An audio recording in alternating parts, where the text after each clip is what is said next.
आग के करीब आ जाइए, क्योंकि आज हम जिस कहानी का विश्लेषण करने वाले हैं वो कोई आम घटना नहीं है। आज हम एक ऐसे भुला दिए गए शापित गांव के रहस्यों में गहराई से उतरेंगे जो हमारी इस सामान्य दुनिया के बिल्कुल किनारे पर कहीं मौजूद है। एक तरह से हम इस पूरी घटना को एक सच्ची कैंपफायर कहानी की तरह महसूस करने वाले हैं। तो चलिए बिना किसी देरी के इस खौफनाक सफर की शुरुआत करते हैं। जरा सोचिए, रात का घना अंधेरा है, एक अकेला मुसाफिर वीरान रास्ते से गुजर रहा है और तभी अचानक ठंडी हवाओं के बीच एक फुसफुसाहट सुनाई देती है। तू क्यों आया है? मतलब ये सिर्फ कोई आवाज नहीं है, बल्कि उस अनजान खतरे की पहली दस्तक है जो आगे इंतजार कर रहा है। ये एक ऐसा पल है जो सच में किसी के भी रोंगटे खड़े कर सकता है। तो हमारी इस कहानी का पहला हिस्सा है आधी रात का सामना। अब इस नज़ारे को अपने दिमाग में उकेरिए। रात के ठीक 12 बजे हैं। एक बिल्कुल सुनसान और काली सड़क है, जहां रोशनी का इकलौता जरिया मोटरसाइकिल की एक टिमटिमाती हुई हेडलाइट है। दूर कहीं से कुत्तों के भौंकने और तेज हवा की डरावनी आवाजें आ रही हैं। हमारा मुसाफिर आरव अपनी धुन में आगे बढ़ रहा है कि तभी सड़क के बिल्कुल बीचों बीच एक सफेद धोती पहने हुए बूढ़ा आदमी खड़ा नजर आता है। उसके चेहरे पर कोई भाव नहीं है, मानो वो न जाने कब से बस वहीं खड़ा हो। आरव घबराकर तुरंत ब्रेक लगाता है, लेकिन जैसे ही वो बूढ़ा उसकी तरफ मुड़ता है, खौफ की असली शुरुआत होती है। उस बूढ़े की आंखें पूरी तरह से सफेद हैं, उनमें पुतलियां ही नहीं हैं। वो बहुत ही डरावनी आवाज में फुसफुसाता है, ये रास्ता मृतकों का है, लौट जा। और अगले ही पल वो हवा में किसी धुएं की तरह गायब हो जाता है, बिल्कुल किसी फिल्म के सीन की तरह, है ना? लेकिन ये असल में एक इशारा है कि आरव अब हमारी दुनिया से किसी और ही दुनिया में कदम रख चुका है। और यहीं से शुरू होता है हमारा दूसरा पड़ाव, वापसी का कोई रास्ता नहीं। उस चेतावनी के बावजूद आरव आगे बढ़ता है और जैसे ही वो एक अदृश्य सीमा को पार करता है, सब कुछ बदल जाता है। अचानक मोटरसाइकिल का इंजन पूरी तरह से दम तोड़ देता है। मोबाइल में जीपीएस सिग्नल एकदम गायब हो जाते हैं।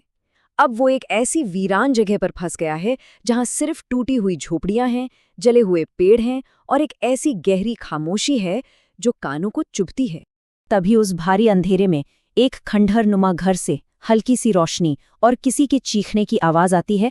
बचाओ! मदद करने के इरादे से आरव अंदर भागता है, लेकिन अंदर कोई इंसान नहीं है, बस एक खाली कमरा है और उसकी दीवार पर ताजे खून से लिखा हुआ एक खौफनाक संदेश है, तू भी यहीं मरेगा। मतलब ये उस अदृश्य शक्ति की एक सीधी और जानलेवा चेतावनी थी। अब आते हैं तीसरे हिस्से पर, खौफ का बढ़ता स्तर, क्योंकि अब खतरा सिर्फ दिमागी नहीं रहा। यहाँ चीजें कितनी तेजी से बदलती हैं, जरा उस पर गौर कीजिए। अभी तक सिर्फ अदृश्य आवाजें और खून से लिखी चेतावनियां थीं, लेकिन अचानक एक बहुत बड़ी विशाल काली परछाई सामने आ जाती है। जैसे ही आरव घर से बाहर निकलता है, ये परछाई बेतहाशा उसके पीछे दौड़ने लगती है। और सबसे भयानक बात पता है क्या है? उस परछाई के पैर जमीन को छू ही नहीं रहे हैं, वो हवा में तैरते हुए उसका पीछा कर रही है। भागते भागते हम पहुंचते हैं कहानी के चौथे हिस्से में, बेचैन शमशान। आरव पूरी जान लगाकर भाग रहा है, लेकिन उसे महसूस होता है कि उसके कदम अब उसके कंट्रोल में नहीं है। कोई अदृश्य ताकत उसे एक पुराने वीरान शमशान की तरफ खींच रही है। और वहीं शमशान की गर्म राख के ऊपर वो सफेद आंखों वाला बूढ़ा फिर से प्रकट होता है। वो बताता है कि ये असल में एक शापित गांव है। यहाँ मरे हुए लोग शांति से दफन नहीं हैं, बल्कि वे इस राख में अनंत काल तक भटकने और तड़पने के लिए शापित हैं। और फिर जो होता है वो सच में किसी बुरे सपने जैसा है। जमीन हर फर्श जोर से हिलकर दो हिस्सों में फट जाती है। नीचे से कंकालों के अनगिनत हाथ बाहर निकलते हैं, जिनकी आंखें लाल अंगारों की तरह जल रही हैं। आरव को लगता है कि अब उसकी बारी है, लेकिन नहीं, वो हाथ उस सफेद आंखों वाले बूढ़े को जकड़ लेते हैं और उसके चीखते चिल्लाते हुए पलक झपकते ही उसे उस धधकती राख के नीचे खींच लेते हैं। अब हम पहुंचते हैं पांचवें हिस्से पर, रहस्य से पर्दा। आखिर इस शापित जगह का असली सच क्या है? आरव वहां से भागने की कोशिश करता ही है कि वो काली परछाई उसे दबोच लेती है। पहली बार उस परछाई का चेहरा सामने आता है, एक सड़ता हुआ, बिना होठों वाला चेहरा, जिसकी कटी हुई जुबान बाहर लटक रही है। जैसे ही वो परछाई आरव का गला घोटने लगती है, आरव की आंखों के सामने इस गांव के भयानक अतीत के नज़ारे एक फ्लैशबैक की तरह चलने लगते हैं। और इन नज़ारों से एक बहुत ही दर्दनाक इतिहास सामने आता है। सालों पहले इस गांव में एक बहुत ही भयानक महामारी फैली थी। इसके चलते अनगिनत मौतें हुईं, लेकिन असली त्रासदी ये थी कि इतने शवों को बिना किसी सही विधि विधान के बस जमीन में गाड़ दिया गया। इसी वजह से उन आत्माओं को कभी शांति नहीं मिली और उनका दर्द एक ऐसे अनंत क्रोधित श्राप में बदल गया जो आज भी वहां भटक रहा है। इस भयानक सच को जानने के बाद अब बारी है छठे हिस्से की, बचने की एक बेताब कोशिश। सांसें उखड़ रही हैं, लेकिन आरव हार नहीं मानता। उसे अपनी जेब में रखी एक छोटी सी पॉकेट टॉर्च याद आती है।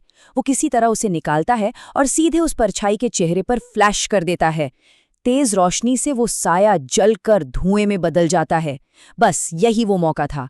आरव अपनी पूरी जान लगाकर गांव के बॉर्डर की तरफ बेतहाशा भागता है और यकीन मानिए, जैसे ही वो उस शापित जमीन के बाहर कदम रखता है, उसकी मृत पड़ी मोटरसाइकिल का इंजन किसी चमत्कार की तरह एक ही झटके में स्टार्ट हो जाता है। और अब हम आते हैं आखिरी हिस्से पर, एक अधूरा दुष्स्वप्न। आरव किसी तरह सुबह 4 बजे सुरक्षित अपने घर पहुंच जाता है। एक लंबी राहत की सांस लेता है, लेकिन क्या वो सच में सुरक्षित है?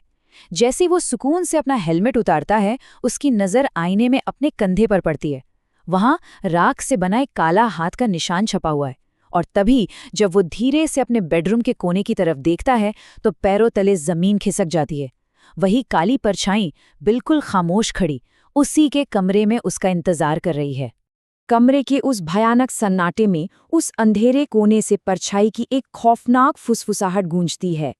अधूरा काम अभी बाकी है। ये कोई आम धमकी नहीं है, ये एक ऐसा विनाशकारी वादा है जो बताता है कि ये खौफनाक सिलसिला अभी खत्म नहीं हुआ है। ये तो बस शुरुआत है। और इसी के साथ हम इस कहानी के अंत में एक बहुत ही अहम सवाल पर आकर रुकते हैं।